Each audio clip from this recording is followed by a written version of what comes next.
Shalom. Puji Tuhan, mari bersama kembali kita buka Alkitab kita di dalam 1 Yohanes pasal yang keempat. 1 Yohanes pasal yang keempat ayat yang pertama mulai. Kita akan bahas sampai ayat yang ke-6.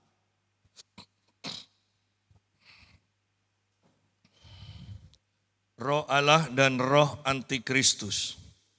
Saudara-saudaraku yang kekasih, janganlah percaya akan setiap roh, tetapi ujilah roh-roh itu, apakah mereka berasal dari Allah.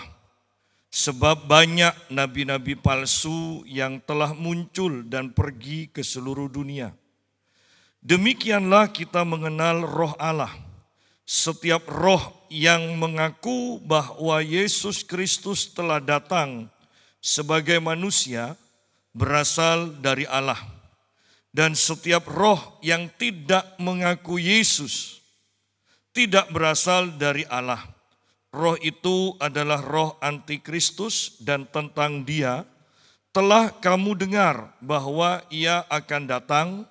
Dan sekarang ini ia sudah ada di dalam dunia. Kamu berasal dari Allah, anak-anakku, dan kamu telah mengalahkan nabi-nabi palsu itu. Sebab roh yang ada di dalam kamu lebih besar daripada roh yang ada di dalam dunia. Kita berhenti sampai sini dulu. Judul perikopnya di sini sudah jelas dikatakan roh Allah dan roh antikristus. Ya. Dan Rasul Yohanes mengingatkan kepada jemaat yang dipimpinnya, saudara-saudaraku yang kekasih, janganlah percaya akan setiap roh. Berarti kita itu menghadapi berbagai macam roh. Ya. Dan secara khusus nanti berbagai macam roh ini akan dibagi menjadi roh Allah dan roh antikristus. Dan peringatan di sini jelas dikatakan janganlah percaya akan setiap roh. Ya. Tetapi ujilah roh-roh itu. Bagaimana kita menguji roh-roh itu? Kalau dikatakan ujilah roh-roh itu berarti ada bahan pengujinya, ya kan? Ada bahan pengujinya. Dan di sini jelas bahwa pembanding utama, penguji yang paling tepat itu adalah firman Allah. Ya. Sehingga kita tidak bisa meremehkan firman Tuhan. Karena kalau kita meremehkan firman Tuhan, hanya masalah waktu kita akan disesatkan. Tadi pagi kita sudah bahas bagaimana seorang wanita atau dua orang wanita, secara khusus satu orang yang mendengar suara yang dianggap suara Tuhan. Yang berkata, aku akan memakai engkau sebagai misionaris dan akan menjadikan engkau misionaris terhebat di muka bumi. Ya. Nah, aku akan menjadikan engkau misionaris, tidak ada masalah. Tetapi kalimat selanjutnya menjadi misionaris yang terhebat, itu jelas bukan dari Tuhan. Karena Tuhan Yesus sendiri mengajarkan siapa yang mau jadi terbesar, dia harus melayani. Ya, jadi hamba bagi yang lain. Jadi berhati-hatilah dalam mendengar suara, mendengar nubuatan, bahkan mungkin mendapatkan penglihatan-penglihatan, karena belum tentu itu semua dari Tuhan. Ya. Dan kalau Anda melihat perkembangan kekristenan sekarang, bahwa banyak umat Tuhan itu mengejar nubuatan. Dan yang pasti mereka mengejar nubuatan untuk hal-hal duniawi. Yang bernubuat juga bernubuat secara khusus untuk hal-hal duniawi. Tuhan akan pakai engkau begitu luar biasanya. Tuhan akan memberkati engkau dengan kekayaan yang di luar jangkauan pikiranmu. Nah, hal-hal yang seperti itu yang sekarang ini sedang ngetren. Dan itu yang dikejar juga oleh banyak anak-anak Tuhan. Padahal nubuatan itu dipakai Tuhan untuk membangun manusia roh kita. Ya. Untuk menegur hati kita yang salah. Intinya bahwa karunia-karunia Tuhan itu dipakai untuk menselaraskan manusia roh kita. Bukan untuk menjadikan kita malah mempunyai keinginan yang lebih kuat untuk mendapatkan lebih banyak hal-hal yang duniawi. Ya. Jadi kita sungguh harus berhati-hati di akhir zaman ini. Di sini dikatakan janganlah percaya akan setiap roh. Ya. Tadi pagi saya memberikan kesaksian dan ini sudah beberapa kali saya sampaikan ketika saya melayani di Jember. Sepasang suami istri yang penuh dengan penyakit baik suami baik istrinya. Mereka berkata setelah minta doa, saya doakan dan mereka berkata, memperkenalkan anak mereka yang masih remaja dan berkata, anak kami ini sering diangkat Tuhan ke surga. Bertemu dengan Rasul Paulus, bertemu dengan Nabi Musa. Ya. Dan saya katakan puji Tuhan, puji Tuhan. Setelah itu beberapa jam kemudian saya melayani ibadah kaum remaja muda. Dan remaja ini datang juga. Saya menyampaikan tentang nubuatan, tentang pengurapan. Dan setelah saya menyampaikan firman, saya berkata, ayo diam sejenak, ini ada pengurapan di sini, nikmati saja. Dan tiba-tiba terdengar suara teriakan, panas, sakit, panas. Dan saya lihat anak remaja itu mau megang kakinya. Dia bilang sambil dia berguling-guling, dia katakan panas, sakit, panas. Dan akhirnya saya layani pelepasan. Ketika saya layani pelepasan, saya usir roh jahatnya, dia mencekik dirinya sendiri. Saya usir roh kematian, roh maut yang menyerang dia.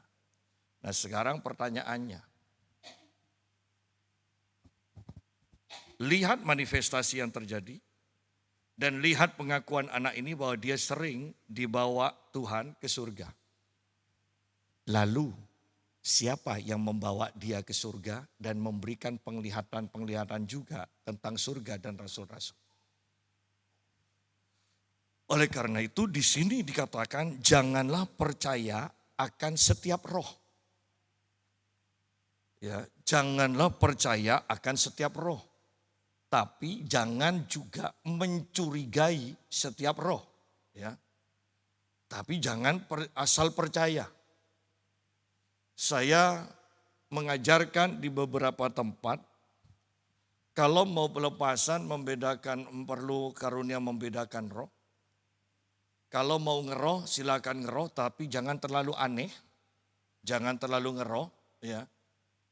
Karena bahkan ada yang sampai punya sikap seperti ini. Ketika masuk ke satu rumah, dia akan celingak-celinguk. Kok sepertinya merasa tidak enak ya? Kok sepertinya ada roh jahat? Tidak usah seperti detektif. Iya kan? Tidak usah seperti tentara. Kalau memang ada roh jahat, itu bisa kita rasakan. Tidak usah sampai celingak-celinguk pun kita tahu. Kalau memang ada roh jahat, iya kan? Artinya bahwa kalau kita mau bergerak di dalam alam roh, jangan menjadi orang aneh. Jadilah orang yang biasa saja. Kalau Tuhan tunjukkan ada roh jahat, ya kita lawan, kita usir. Kalau tidak usah mengada-ngada. Ya, karena umum sekarang mengada-ngada. Ya, mengada-ngada. Dan jemaatmu turut salah untuk hal ini. Kenapa? Karena beberapa kali ketika saya mengusir, berdoa, diminta untuk mendoakan orang sakit. Selalu setelah mendoakan ditanya, Bapak lihat apa? Loh, saya jawab, saya lihat orang sakit. Ya. Dan mereka tidak puas, mereka tetap mengejar saya. Bayangkan kalau orang tidak dewasa rohani, kemudian dicecar dengan pertanyaan, iya tapi yang Bapak rasakan, yang Bapak lihat apa? Nah, itu kan serba salah. Kalau kita tidak mengatakan saya melihat ini kok kelihatannya kita tidak hebat. Iya kan? Tidak diurapi. Sehingga kalau kita sungguh-sungguh kerohanian kita tidak kuat, kita akan terpaksa loh membuat supaya dipikir kita itu diurapi oleh Tuhan. Kan seperti itu. Ya. Loh, ini fenomena-fenomena yang terjadi di banyak gereja, di banyak persekutuan doa, di kota-kota besar. Ya. Puji Tuhan kan kalau di sini kalau ndak altar call, jemaat juga ndak maju minta didoakan. Kalau di PD-PD di kota besar, pendetanya mau altar call atau enggak, harus. Ya, harus.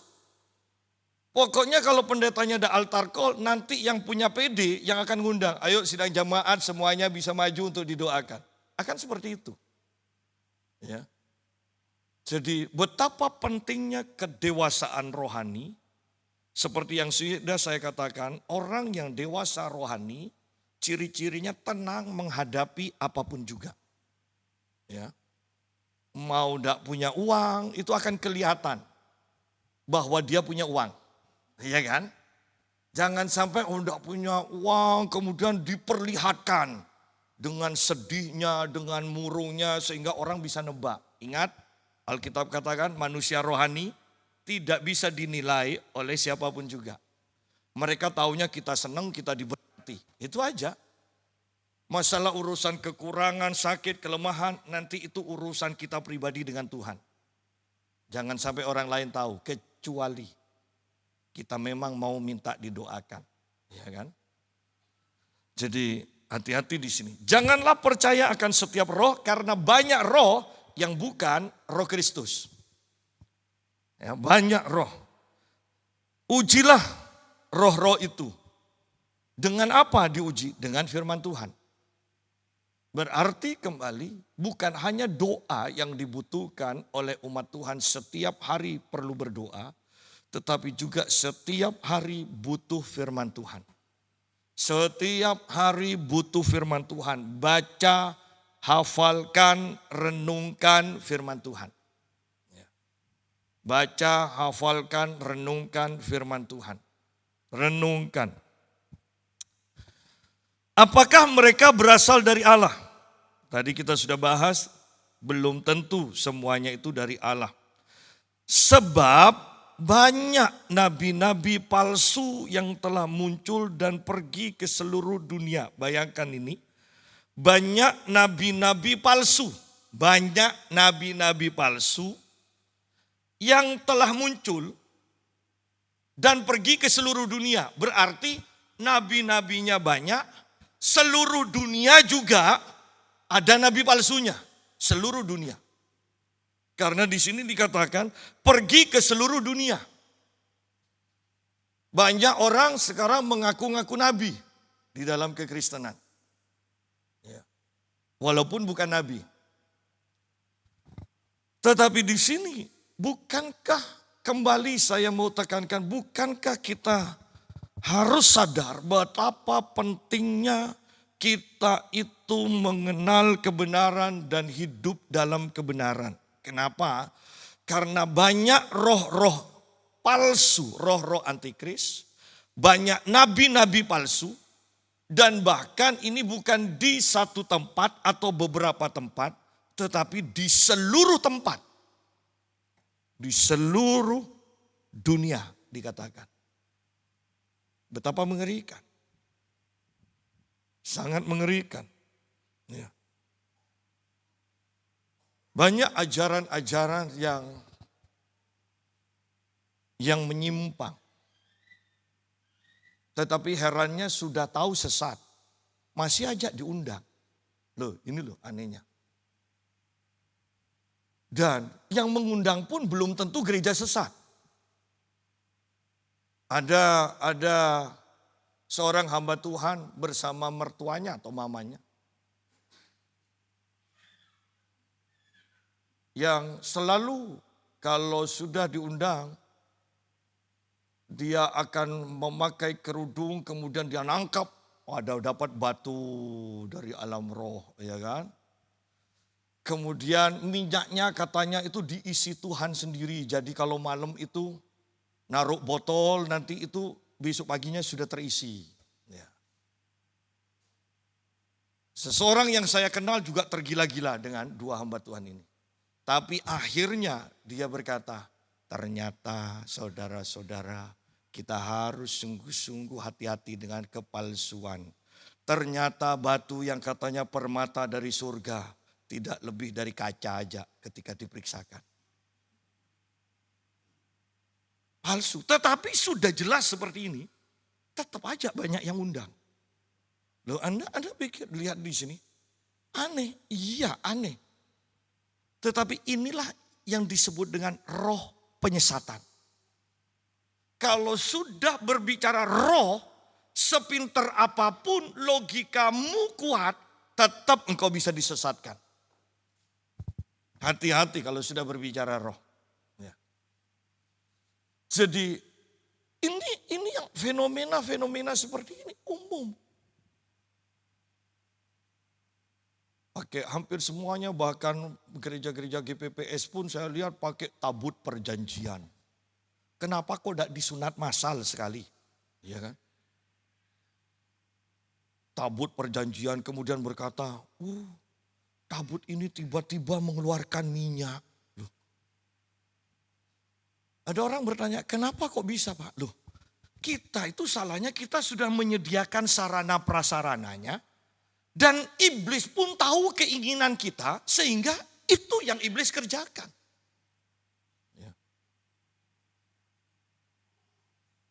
Banyak pengajaran yang aneh-aneh. Saya diangkat Tuhan ke surga. Dan saya lihat di surga, saya ketemu dengan suami saya. Ternyata suami saya itu sedang membangun rumah. Kenapa? Karena di bumi pun suami saya itu kontraktor. Jadi pekerjaannya tetap di surga. Kasihan loh yang tukang becak. Kalau masuk itu enggak tahu di surga ada tukang becak apa enggak. Kalau ada becak berarti puji Tuhan, Anda tetap punya pekerjaan. Kalau tidak ada becak di surga, Anda pengangguran. Ya. Karena ajarannya adalah di surga apa pekerjaan kita di muka bumi ini, itu tetap akan berlanjut di surga. Loh, itu kan sesat kan? Tetapi toh masih banyak yang ngundang. Nah, mau ngomong apa kalau sudah seperti ini? Ya.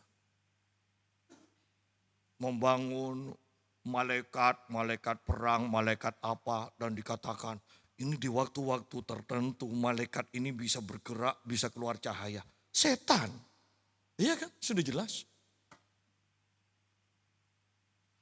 Ini loh yang terjadi sidang jemaat. Nah, kembali kepada pembahasan kita. Kalau kita itu hidup di dalam kebenaran, yaitu firman Tuhan.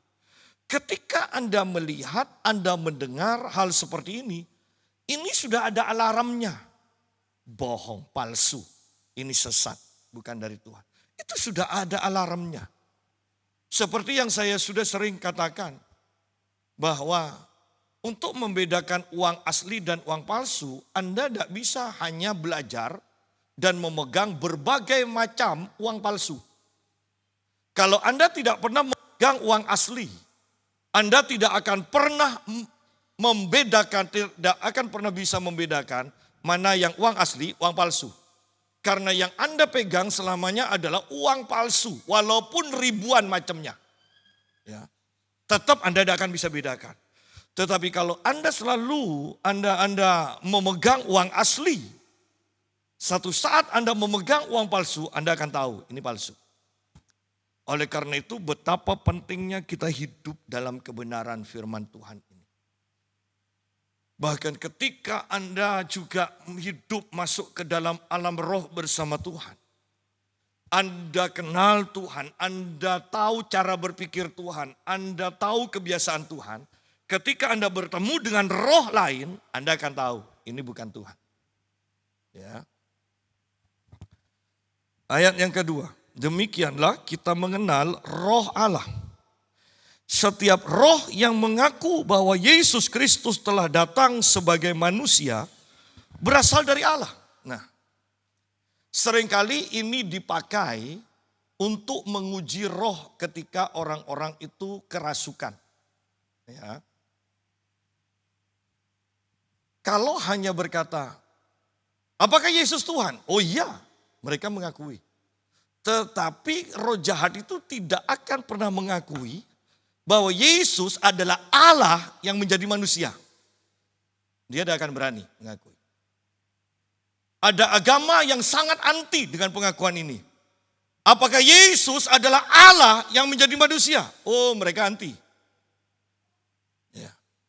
Setiap orang yang tidak mengakui Yesus adalah Allah yang menjadi manusia, yang tidak mengakui bahwa Allah yang menjadi manusia itu mati di atas kayu salib, maka dia disebut roh antikris. Kita tidak usah berbicara manusia durhaka, kepala antikris nanti. Ya, walaupun ini sudah mendekati. Sekarang setiap bayi, terutama di Afrika kan, jadi bahan pencobaan kan, langsung masukkan chip dari kecil. Jadi dia sudah dikenal dimanapun bayi ini akan dibawa, tidak usah pakai KTP lagi sudah. Katanya pengiritan, ya, katanya untuk kebaikan dari orang tersebut. Tetapi inilah zamannya di mana antikris mulai bergerak. Ya, kita harus hati-hati. Artinya hati-hati adalah jangan sampai kita terseret. Artinya adalah iman kita harus diperkuat. Ya. Karena orang yang mengenal Tuhannya itu tidak akan tergoyahkan. Ketika zaman Nero itu sampai takut dan bahkan penuh tanda tanya melihat orang-orang Kristen yang ditangkap kemudian dibakar hidup-hidup. Orang Kristen yang ditangkap dan diadu dengan singa yang kelaparan. Nero sampai takut melihat sikap orang-orang Kristen tersebut. Kenapa? Karena mereka sementara mereka dibakar, mereka menyanyi memuji Tuhan mereka. Sementara mereka ditangkap oleh singa dan dimakan, sebelum mereka sampai dalam kematiannya, mereka bisa menyanyi.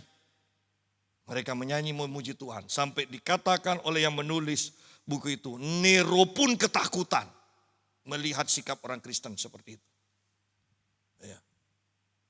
Nah, kembali kepada pembahasan kita di sini, bahwa setiap roh yang tidak mengakui Yesus adalah Allah yang menjadi manusia,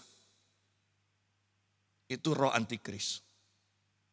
Artinya sudah kita dengan mudah bisa melihat siapa sih yang sekarang, nanti akan muncul yang lain-lain, yang antikris. Ya.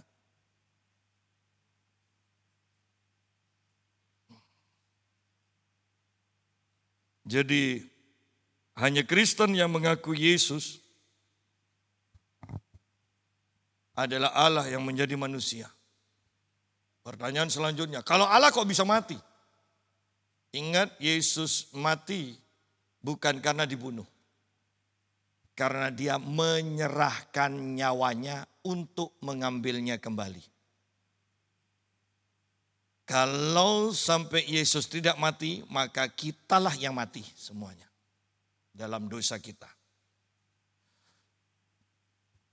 Dan setiap roh yang tidak mengaku Yesus, ayat 3, ini kalau dalam bahasa terjemahan King James Version akan mengatakan, dan setiap roh yang tidak mengaku Yesus adalah Allah yang sudah datang menjadi daging, tidak berasal dari Allah. Roh itu adalah roh antikristus. Dan tentang dia telah kamu dengar bahwa ia akan datang. dan sekarang ini ia sudah ada di dalam dunia. Sudah ada. Anda sudah tahulah siapa yang paling menentang Yesus adalah Tuhan. Ya, Anda sudah tahu. Ya. Pertanyaan yang seperti yang saya katakan tadi pagi, yang perlu kita perhatikan. Ada satu perkumpulan agama yang disebut gereja setan. Kenapa fokusnya gereja setan ini memusuhi? Tidak usah sebut gerejanya aja lah. Setan, nah kan? Setan supaya lebih gampang dipahami. Yang dimusuhi dari semua agama di muka bumi, hanya Kristen. Ada apa? Ada apa? Dan Anda harus tahu ini kebenarannya. Dari semua agama, kalau Anda baca-baca buku, tidak pernah gereja setan ini menyerang Islam, menyerang Buddha, menyerang Konghucu. Tidak ada ceritanya. Yang diserang itu orang Kristen, pendeta-pendeta, mereka punya waktu-waktu khusus berpuasa untuk menghancurkan pendeta, menghancurkan orang Kristen, supaya orang Kristen itu pendeta orang Kristen jatuh dalam perzinahan, sebagainya. Itu kenapa kita melihat banyak bahkan pendeta sekarang jatuh dalam perzinahan, orang-orang Kristen jatuh dalam perzinahan. Karena salah satu penyebabnya gereja setan itu berpuasa dan mengucapkan mantra-mantra supaya pendeta-pendeta orang Kristen jatuh dalam perzinahan. Supaya jatuh dalam perzinahan. Itu yang terjadi. Ya. Jadi keadaan kita tidak baik-baik saja. Kita perlu waspada. Ya, perlu waspada. Dan setiap roh yang tidak mengakui Yesus adalah Allah yang menjadi daging, menjadi manusia, tidak berasal dari Allah. Roh itu adalah roh antikristus dan tentang dia telah kamu dengar bahwa ia akan datang dan sekarang ini ia sudah ada di dalam dunia. Kamu berasal dari Allah, anak-anakku. Dan kamu telah mengalahkan nabi-nabi palsu itu. Kalau kita memang berasal dari Allah, kita tidak perlu takut terhadap nabi palsu. Kita tidak perlu takut disesatkan oleh nabi palsu. Kalau memang kita berasal dari Allah. Ya. Sebab roh yang ada di dalam kamu lebih besar daripada roh yang ada di dalam dunia. Ini ayat yang sangat dikenal, merupakan penghiburan, kekuatan bagi kita yang membuat kita sadar bahwa roh Allah yang ada di dalam kita lebih besar dari semua roh yang ada di dalam dunia. Oleh karena itu tidak ada mantra, tidak ada tenung yang akan mempan terhadap kita. Ya. Tidak ada mantra, tidak ada tenung yang mempan terhadap kita. Dan kalau Anda peka pun terbiasa hidup akrab dengan roh yang ada di dalam hidup kita masing-masing. Ketika ada orang yang menyantet, memantra-mantrai, mengirimkan tenung pada kita, Anda akan merasa. Anda merasa tidak enak, kok kelihatannya kok mau doa kok malas. Seringkali itu karena ada roh yang dilepaskan untuk menyerang Anda. Kalau tidak ada roh Allah yang lebih besar di dalam kita, itu bukan hanya akan membuat kita merasa tidak enak, merasa suam ketika berdoa, itu bukan hanya akan menyebabkan itu. Pasti itu akan menyebabkan Anda sakit atau bahkan Anda akan mati. Tetapi karena ada roh di dalam kita yang lebih besar, itu tidak akan membawa hal yang fatal pada kita. Tetapi itu pun kita harus cepat sadar dan menolak roh mantra, roh tenung itu. Kalau tidak, Anda akan terus menjadi suam, semakin suam, semakin suam. Nah pada waktu Anda sudah sangat lemah, di sanalah Anda akan dihantam dan Anda akan kalah. Ya.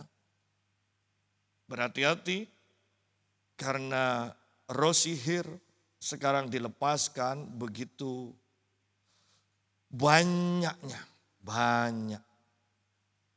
Sampai orang-orang Kristen pun sekarang senang kepada kartu tarot. Sampai banyak orang Kristen yang selalu bertanya pada saya, kartu tarot itu boleh atau tidak, Pak? Tato boleh atau tidak, Pak? Ramalan ini boleh atau tidak? Sebenarnya pertanyaannya itu saya bisa tangkap. Maksudnya itu mereka itu ingin mendengar persetujuan dari saya. Ya. Ketika saya katakan tidak boleh, saya percaya mereka akan tanya kepada hamba Tuhan yang lain. Boleh atau enggak, sampai mereka akan mendengar, boleh. Nah puji Tuhan, memang dari dulu saya sudah yakin ini tidak masalah. Nah kan seperti itu. Banyak orang bertanya, sebetulnya itu hanya ingin persetujuan dari tindakannya yang salah. Untuk menghibur, untuk menipu hati nuraninya itu. Yang memberi kesaksian bahwa ini tidak benar. Ya. Roh yang ada di dalam kamu lebih besar daripada roh yang ada di dalam dunia. Sehingga kita merasa aman. Mereka berasal dari dunia. Ya, roh antikris itu berasal dari dunia. Nabi-nabi palsu itu berasal dari dunia. Sebab itu mereka berbicara tentang hal-hal duniawi. Dan dunia mendengarkan mereka.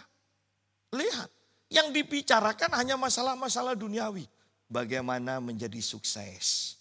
Bagaimana rumah tangga kita harmonis. Tidak salah. Tapi kalau fokus kita hanya menjadi sukses, menjadi pinter, menjadi apa, menjadi berhasil di dunia. Yang diomongkan, yang diajarkan hanya masalah-masalah duniawi. Anda lihat gereja sekarang jarang menceritakan tentang Yesus. Jarang membahas siapa Yesus, kuasa Yesus, kasih Yesus, karunia Yesus. Jarang. Yang diajarkan bagaimana menjadi sukses. Bagaimana menjadi semakin kaya. Bagaimana. Semuanya tentang kehidupan duniawi.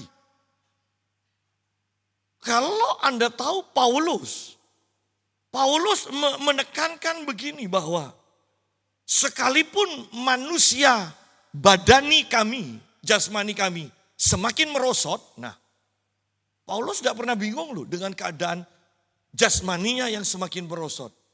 Karena Paulus katakan yang terpenting adalah manusia rohnya diperbarui setiap hari. Ya. Kalau manusia roh kita diperbarui setiap hari, tidak usah diajarkan pun yang jasmani itu nanti akan mengikuti kok. Ya. Jadi betapa kita sangat perlu berhati-hati di akhir zaman ini. Dari pembicaraannya, kita mengenal, kita bisa mendeteksi ini roh Allah atau roh antikris. Dalam pertemuan bertemu berkumpul antar pendeta saja. Belum tentu loh yang dibicarakan tentang firman Tuhan. Atau kesaksian-kesaksian bagaimana Allah bekerja. Belum tentu. Yang dibicarakan bagaimana membuat gereja semakin besar. Mobilmu apa? Erlojimu apa? Yang dibicarakan tuh yang jasmani.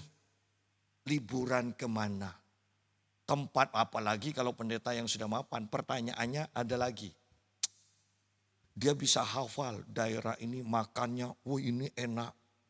Alamatnya pun bisa hafal. Sedangkan Alkitab tidak hafal-hafal. Alamat makanan, warungnya, depotnya semuanya hafal. Menu khasnya apa, ya di kota apa, hafal. Ya. Makanya banyak yang mati karena komplikasi kan pendeta itu. Ya. Saya sudah katakan, beberapa orang bertanya, dan satu anak muda yang jelas bertanya, yang saya terus ingat kepada saya. Pertanyaannya, Om, sudah jadi pendeta, kok masih olahraga, masih nge-gym Om? Saya jawab, ya saya ingin lihat cucu, bukan hanya lihat anak. Oh iya Om, ngerti Om, saya Om. Kelemahan zaman sekarang banyak pendeta tidak suka olahraga tapi suka makan. Apalagi kalau pendeta yang sering diundang, ya kan? Bayangkan kita diundang, khotbah 45 menit, makan bisa 2 jam. Saya pernah diundang seorang hamba Tuhan, dia sudah kena masalah jantungnya. Dan selesai saya khotbah di Jakarta, saya diajak ke mall. Ibadahnya pagi, saya diajak ke mall. Makan di satu tempat, selesai, pindah ke rumah makan lain. Di mall itu, makan. Selesai, pindah lagi ke tempat lain, makan lagi. Setelah itu pulang, sudah melebihi siang. Dan temannya yang juga teman saya berkata, ini karena dia itu ada masalah jantung sekarang Pak Yusa. Biasanya minimal 5 rumah makan. Biasanya kita pulang sampai malam. Apa tidak cepat mati? Dan pendeta itu sudah mati sekarang. Ya. Yang dipikir, yang dikerjakan hanya hal-hal duniawi. Di sini kita bisa membedakan apakah itu roh antikris atau bukan. Ini loh, mereka berasal dari dunia. Sebab itu mereka berbicara tentang hal-hal duniawi. Dan dunia mendengarkan mereka. Jangan dipaksa perubahan atau pertumbuhan secara alami. Jangan dipaksa untuk berubah. Artinya begini yang saya mau katakan. Kita itu ya, bahkan jemaat GPPS pasti menyadari. Dulu ketika masih muda, makan itu sepertinya walaupun gunung meletus itu bisa keluar lagi langsung kan. Tidak usah nunggu tahunan kan. Artinya sudah makan begitu masih habis langsung nambah lagi. Tidak masalah. Tapi ketika sudah mulai berumur kan kita mulai berkurang dengan sendirinya kan. Ya.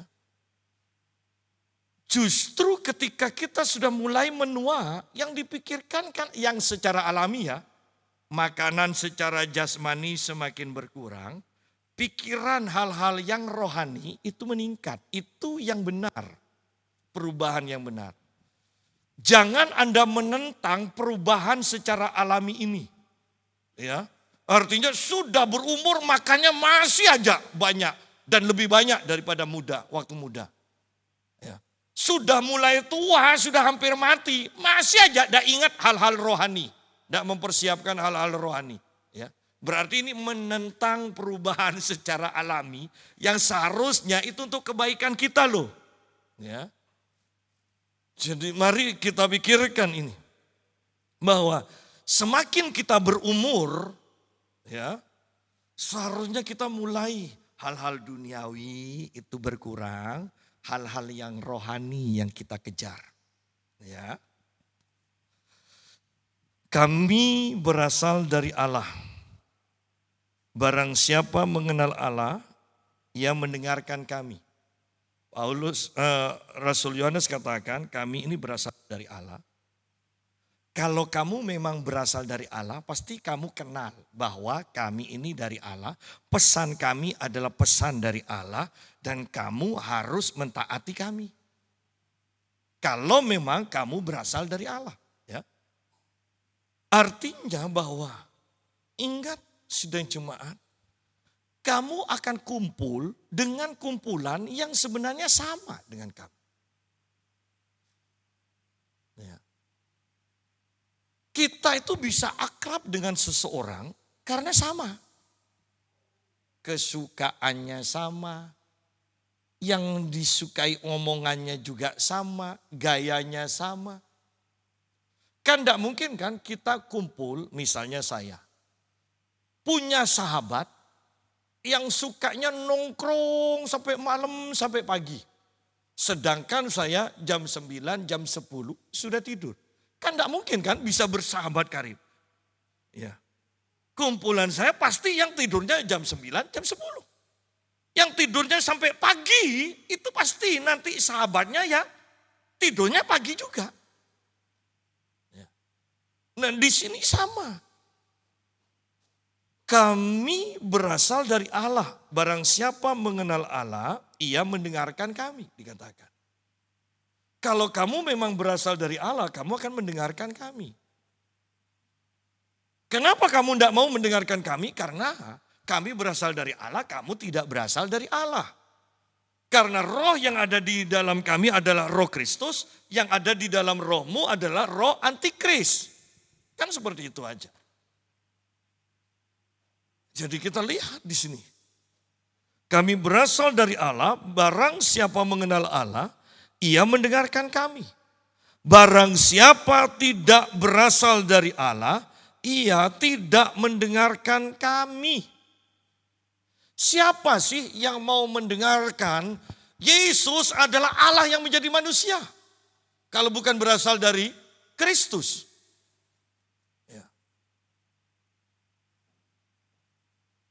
Siapa yang mau mendengar bahwa kita diselamatkan bukan karena perbuatan baik kita. Bukan karena kita layak. Kita diselamatkan karena anugerah dari Tuhan. Sepenuhnya perbuatan Allah yang menyelamatkan kita. Tidak semua agama sama.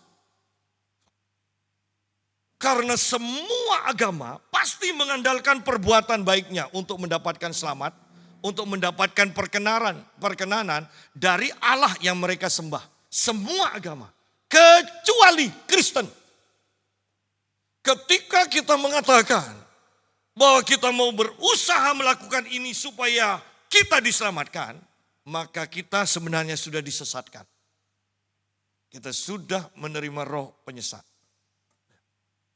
Jadi lihat, Anda boleh perhatikan semua agama dengan prinsip mereka, dengan ajaran mereka, mereka berusaha untuk mendapat perkenanan, menyenangkan Allah, dan mereka diselamatkan melalui perbuatan baik.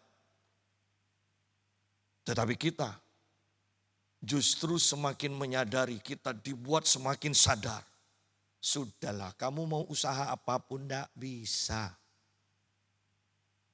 Kamu itu diselamatkan, kamu ampuni bukan karena kamu berusaha, tetapi sepenuhnya karena Tuhan menggantikan engkau. Beda. Ya, beda. Jadi jangan sampai kita berkata, semua ajaran agama sama, semua sama baik. Beda. Beda. Agama Allahnya kan yang disembah sama. Oh beda. Siapa yang mau mengakui Yesus adalah Allah? Kecuali Kristen. Siapa?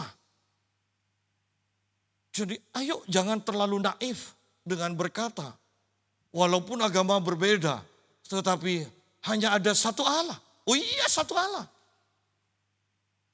Berarti kalau ada satu Allah dengan berbagai macam agama, dari semua agama, berarti hanya ada satu yang benar dong. Ya. Itu aja. Walaupun dalam toleransi kita tidak boleh mengatakan, walah kamu jahat, kamu jelek, ini yang paling benar. Tidak. Tetapi keyakinan iman kita tidak boleh tergoyahkan. Dan kita jangan sampai terjebak juga dengan mengatakan yang tidak benar.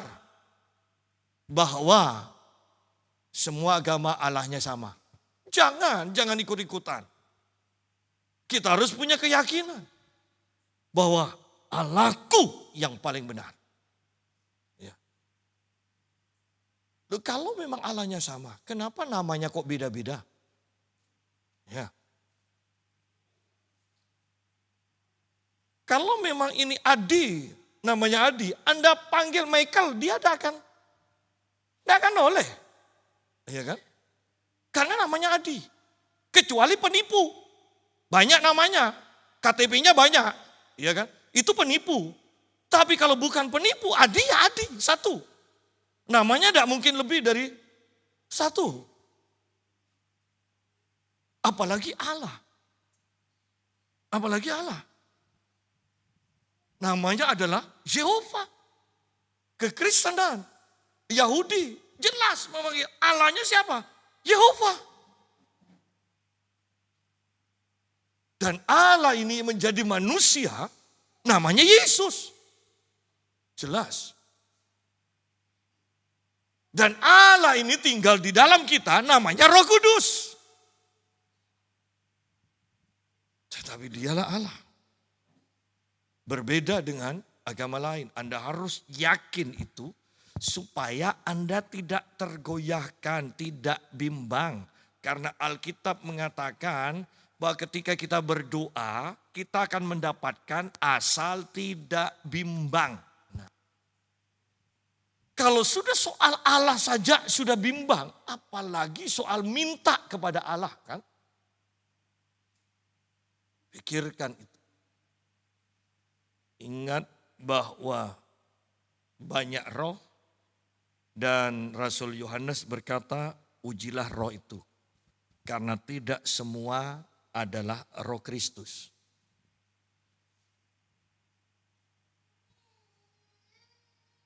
Setiap kita yang kerohanian kita benar, maka kita tidak hanya akan membicarakan, mengejar hal-hal duniawi, membahas hal-hal duniawi, tetapi kita akan membahas hal-hal yang rohani. Pak, tapi kan kita butuh makan. Oh iya, tapi firman Tuhan juga mengingatkan. Carilah dahulu kerajaan Allah dan kebenarannya, hal-hal yang rohani. Kemudian yang dicari bangsa-bangsa, hal-hal duniawi akan ditambahkan. Saya ingat perkataan dari pendeta Amos dari Pamulang. Satu kali pernah sampai ke tempat ini. Ya. Dia kadang kalau berpakaian itu dia disebut Gus Amos. Sering seperti pakai blangkon segala macam. Ya. Dia berkata begini pada saya.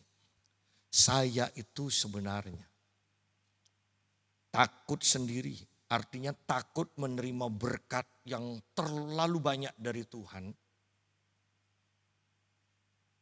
Ketika saya berpuasa, dia bilang, dan saya menghabiskan waktu dengan Tuhan dalam doa dan puasa, maka berkat-berkat itu berdatangan. Dia bilang. Orang-orang juga dengan masalah berbagai macam, kerasukan segala macam berdatangan dan itu mudah sekali dilepaskan. Tetapi pendeta Amos ini juga berkata, saya sampai takut. Nanti kalau saya puasa terus berkat Tuhan terlalu melimpah ini saya bagaimana? Loh, takut loh terima berkat terlalu banyak yang tidak masuk akal. Yang jadi masalah bagi kebanyakan orang Kristen, sudah dikasih rumusnya, tidak mau dikerjakan sesuai dengan rumus. Coba ketika kita mengalami masalah yang begitu pelik, apakah sungguh kita mencari Tuhan dengan berdoa, berpuasa, tidak mau diganggu oleh siapapun? Atau kita cari orang untuk minta tolong, untuk minta bantuan? Coba lihat. Dari sini kita sudah bisa mengetahui kualitas kerohanian dari orang tersebut. Padahal sudah banyak contoh. Ya, banyak contoh. Saya menerima berkat-berkat yang banyak di bulan-bulan akhir ini. Dan istri saya mengingatkan saya, oh iya karena kamu jarang tidur kalau malam. Oh iya. Saya bahkan minum melatonin. Saya minum magnesium yang bisa bikin tidur nyenyak. Saya minum ashwagandha. Tetapi tetap aja tidur setengah jam, 1 jam. Saya sudah bangun. Dan saya harus berdoa. Kemudian saya tidur sebentar, saya bangun lagi, saya berdoa. Tetapi luar biasanya memang hadirat Tuhan itu tempat kita beristirahat. Dulu ketika saya masih muda, kalau saya itu kurang tidur, kemudian olahraga, itu selesai olahraga atau pada waktu olahraga itu keringat dingin keluar, kemudian langsung muter dan muntah. Sakit sudah. Tapi sekarang ketika saya dibangunkan Tuhan dan saya berdoa, saya kurang tidur. Saya mau olahraga seberat apapun, tidak pernah mempengaruhi kesehatan saya. Bahwa dalam hadirat Tuhan sebenarnya, walaupun kita kurang tidur, itu adalah tempat kita beristirahat dan memperbarui kekuatan kita yang sebenarnya. Oleh karena itu, mari jangan terbalik rumusnya. Mencari yang dicari bangsa-bangsa terlebih dahulu, baru cari kerajaan Allah dan kebenaran. Jangan. Rumus yang benar, carilah dahulu kerajaan Allah dan kebenarannya, maka semua yang dicari bangsa-bangsa itu akan ditambahkan oleh Tuhan kepada kita. Jadi sekalipun kita tidak memfokuskan pada hal-hal duniawi, ingat, secara otomatis itu akan ditambahkan Tuhan. Artinya orang Kristen, apa saja yang dikerjakan berhasil. Berhasil. Kalau tidak berhasil, saya tidak mau cari pembenaran. Kalau tidak berhasil, saya selalu katakan dan istri saya sepakat. Pasti saya yang salah. Bukan firman Tuhan yang perlu diganti. Pasti saya yang salah. Kalau kita berdoa, Tuhan akan jawab. Iya. Kalau tidak dijawab, pasti saya yang salah. Tidak usah buat doktrin yang baru. Ya, tidak usah mengganti Alkitab. Pasti saya yang salah. Dan saya yang harus menselaraskan diri dengan firman. Jadi, dalam ibadah ini mari kita perhatikan. Apakah kita sudah pernah tertipu oleh roh-roh yang bukan roh Kristus? Ini waktunya kita membenahi diri. Pelajari kebenaran, hidup dalam kebenaran. Maka ketika engkau bertemu lagi dengan roh yang bukan roh Kristus, engkau akan tahu. Engkau akan tahu. Dan engkau tidak akan dikalahkan. Kenapa? Karena roh Kristus yang ada di dalam dirimu lebih besar. Atau kalau boleh dikatakan jauh lebih besar daripada semua roh yang ada di dalam dunia. Tuhan memberkati.